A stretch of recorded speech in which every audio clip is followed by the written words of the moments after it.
اعلان بالفور 1917 یہودی آباد ہونے شروع ہو گئے، اور اصل میں اسی کے لیے خلافت کو منسوخ کرایا گیا۔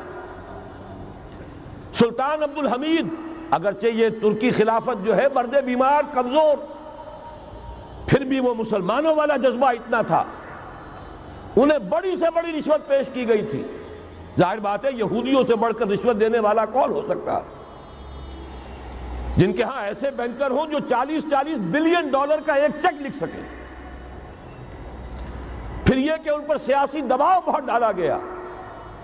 انہوں نے جب تک خلافت عثمانیہ برقرار رہی، یہودیوں کو فلسطین میں آباد ہونے کی اجازت نہیں دی، کہ جو معاہدہ کیا تھا حضرت عمر نے رضی اللہ تعالی عنہ، خلیفہ ثانی نے، خلیفہ راشد نے، ہم اس کے پابند ہیں، اور ہم یہاں یہودیوں کو آباد ہونے کی اجازت نہیں دیں۔ لہذا انہوں نے اس خلافت ہی کا بستر طے کرایا، اس لیے کہ نہ رہے بانس نہ بجے بانسری، نہ مسلمانوں کی وحدت ملی کی کوئی علامت دنیا میں باقی رہے، اور نہ مسلمان کسی مسئلے پر جمع ہو کر کوئی موقف اختیار کر سکے۔ اعلان بالفور کے نتیجے میں آباد کاری شروع ہوئی۔ 1948 میں اسرائیل قائم ہو گیا، معجزہ ہو گیا۔ 1967 میں اس کی توسیع ہو گئی۔ اس میں ایک بات اور بھی عرض کر دوں، یہ سارا کس طور سے ہوا ہے کام؟ آپ نے زائنزم کا نام تو سنا ہے، صہیونی تحریک۔ خود اس کا جو بابا آدم تھا، آرڈر آف الومیناٹی، 1776 یکم مئی یہ نظام قائم کیا وائساپ نے، اور اس نظام کے تحت فری میسنری اور lodges of the great Orient قائم کیے گئے۔ یہ سارا ہتھ کنڈا وہ ابلیسی نظام، اس کی تفصیل ایک کینیڈین آتھر نے لکھی ہے کتاب میں، پاونز ان دی گیم، کہ یہ سارا دھندا ایک شیطانی چکر ہے، ابلیسی چال ہے، اور اس کے ذریعے سے اسرائیل قائم ہوا، اور اس کی توسیع بھی ہوئی 1967 میں۔ اب یہاں تک پہنچنے کے بعد ان کے پیش نظر بقیہ دنیا کی تسخیر اور اسے فتح کرنے کا معاملہ ہے، اور سب سے بڑھ کر اسلام کی بیخ-کنی اور اس کا راستہ روکنا، یہ ان کے پیش نظر ہے۔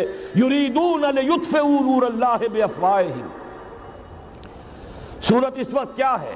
یورپ اور امریکہ سے آپ مشرق کی طرف آئیے، پہلے عالم عرب ہے، عرب مسلم ورلڈ۔ مجھے یہ کہتے ہوئے سخت دکھ ہو رہا ہے، پورا عالم عرب وہ فتح کر چکے، وہ عرب ممالک کے جو اسرائیل کے ساتھ کسی میز پر بیٹھ کر گفتگو کرنے کو تیار نہیں تھے۔ آپ دیکھ رہے ہیں کہ لائن لگ گئی۔ کبھی صرف انور سادات نے ریکگنائز کیا تھا، پوری دنیا میں شور مچا تھا، اس پر لعنت ملامت ہوئی تھی۔ اب تو ایک ایک کر کے، وہ شاہ حسن ہو چاہے شاہ حسین ہو، اب تو وہاں سے ویزے ختم ہو رہے ہیں۔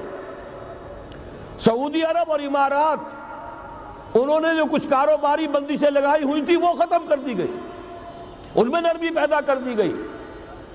یہ صورتحال ہے کہ واقعتاً ان کی جو عالمی تسخیر کا پروگرام ہے وہ آگے بڑھ رہا ہے، اور بدقسمتی سے امت مسلمہ کا جو قلب ہے، اس امت کا قلب امیین پر مشتمل ہے۔ هو الذی بعث فی الامیین رسولا منہم یتلو علیہم آیاتہ ویزکیہم الی آخر الآیہ۔ حضور بھی امی تھے، انہی میں سے تھے صلی اللہ علیہ وسلم، لیکن آج وہ قلب جو ہے عالم اسلام کا، وہ یہودیوں کے شکنجے میں کسا جا چکا ہے۔ اکثر وہاں کے جو حکمران ہیں، امریکہ کے ایجنٹ ہیں، سٹوجز۔ یہ حالات جہاں تک عالم عرب کا تعلق ہے، تلخ حقائق ہیں جو بیان کر رہا ہوں، اس لیے کہ آپ کے سامنے رہنا چاہیے۔ یہ جو اقبال نے کہا کہ دنیا کو ہے پھر مار گئے روح و بدن پیش، ابلیس نے پھر اپنے درندوں کو ابھارا، اللہ کو پا مر دیے مومن پہ بھروسہ، ابلیس کو یورپ کی مشینوں کا سہارا۔ یہ دوبارہ ایک بہت بڑے پیمانے پر حق و باطل کا گھمسان کا رنگ پڑنے والا ہے۔ ملاحم کی جو حضور صلی اللہ علیہ وسلم نے پیشین گوئیاں فرمائی، الملحمۃ العظمی، تاریخ انسانی کی عظیم ترین جنگ جو ابھی آنے والی ہے، اس کو سمجھ لیجئے اچھی طریقے سے کہ اس میں جو قوتیں ایک دوسرے کے مقابل آ رہی ہیں وہ کون سی ہیں۔ نیو ورلڈ آرڈر کہنے کو امریکہ کے زیر قیادت ہے، حقیقت میں امریکہ خود یہودیوں کے پنجے میں ہے۔ یہ وہی ابلیسی طاقت ہے جو آگے بڑھ رہی ہے۔ عالم عرب کو فتح کرنے کے بعد اب ان کے پاس اگلا عالم اسلام کا حصہ ہے، غیر عرب مسلم ورلڈ۔ ایران ہے، اس کے شمال مشرق میں ترکستان ہے، روسی اور چینی، مشرق میں افغانستان ہے، پاکستان ہے، یہ ایک بہت بڑا سالڈ بلاک ہے۔ اس کے بعد اگرچہ ہندوستان آتا ہے، بھارت، ظاہر بات ہے کہ وہاں مسلمان اقلیت میں ہیں سوائے کشمیر کے، لیکن یہ نوٹ کیجئے کہ وہاں بھی کم سے کم 15-18 کروڑ مسلمان موجود ہیں۔ آج بھی دنیا کا سب سے بڑا ملک جس میں مسلمانوں کی تعداد اور جن کی نفری سب سے بڑھ کر ہے وہ بھارت ہے۔ اس کے بعد پھر انڈونیشیا، ملائیشیا ہے، اس سے آگے ہے پھر فار ایسٹ، ابھی انہیں فتح کرنا ہے۔ نیو ورلڈ آرڈر کا یوں سمجھئے کہ ابھی یہ ہارڈ نٹ ٹو کریک، ابھی ایک لوہے کا چنا ہے چائنا کی شکل میں موجود۔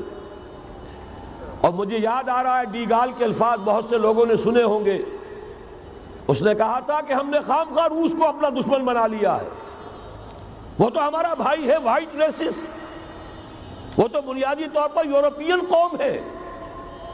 Beware of the yellow masses of the East, تمہیں گھبرانا چاہیے، تمہیں خبر لینی چاہیے، وہ مشرق بعید کے جو زرد رو لوگ ہیں، China, Indo China, Japan, yellow recess.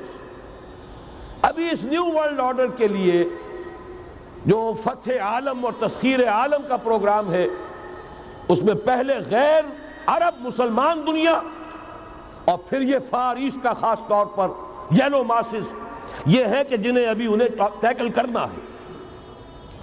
اور اسی لیے میں عرض کرنا چاہتا ہوں، حقائق ہمارے سامنے رہنا چاہیے۔